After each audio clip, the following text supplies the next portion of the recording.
DPR RI bingung dengan kementerian yang digawangi Bahlil Lahadalia, ESDM, yang tidak menggandeng SPBU swasta untuk membuat harga BBM lebih terjangkau. Seharusnya menurut DPR, daripada Kementerian Energi dan Sumber Daya Mineral atau ESDM mempersulit para SPBU swasta untuk mendapatkan BBM, lebih baik pemerintah menggandeng SPBU swasta. Hal ini demi menciptakan harga BBM yang lebih kompetitif di masyarakat dengan kualitas yang baik. Hal itu diungkapkan Wakil Ketua Komisi 12 DPR RI Bambang Haryadi dalam rapat dengar pendapat atau RDP dan para bos SPBU swasta dan PT Pertamina Patraniaga. Dalam rapat yang digelar di gedung DPR RI Senayan, Jakarta Pusat pada Rabu 1 Oktober, DPR RI mencari tahu alasan para badan usaha atau BU SPBU swasta ogah membeli BBM impor dari Pertamina. Alasannya ialah karena kualitas yang tidak sesuai kesepakatan di awal. Kemudian Bambang pun menganalogikan kebijakan yang diambil Bahlil tersebut seperti orang sama-sama jual nasi goreng, namun beberapa satu tukang nasi goreng harus membeli beras di tukang nasi goreng lainnya.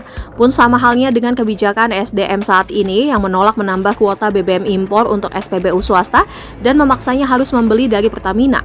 Hal ini tentunya, kata Bambang, sangat tidak adil lantaran BBM yang didapat sama-sama impor dari luar negeri. Seharusnya, kata Bambang, ESDM menggandeng para SPBU swasta seperti Shell, AKR, dan Vivo untuk bekerja sama dengan Pertamina membangun kilang, sehingga BBM yang masuk ke Indonesia bukan bahan jadi yang harganya sudah mahal.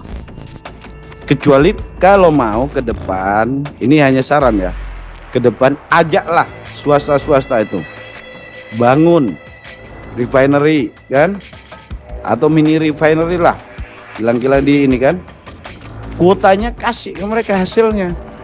Kalau mereka misal 70 Pertamina satu refinery-nya, Pertamina 70%, Shell 30%, atau AKR 20%, mereka dapat base fuel sejumlah investasi yang diinikan. Itu baru fair. Jadi kita impornya impor crude. Ini impor minyak jadi, kan? Jadi buat saya ini PR besar buat Pak Dirjen, Pak Laude, kan? Pak Laude sangat paham lah karakter teman-teman Komisi 7 sampai jadi namanya 12 kan. Dan jadi saya pikir bahwa Pak Laude harus bikin terus, sampaikan. Dan tadi saya melihat statement Pak Juliot ya kan. Karena mungkin Pak Juliot ini kelamaan dia investasi, beda kan.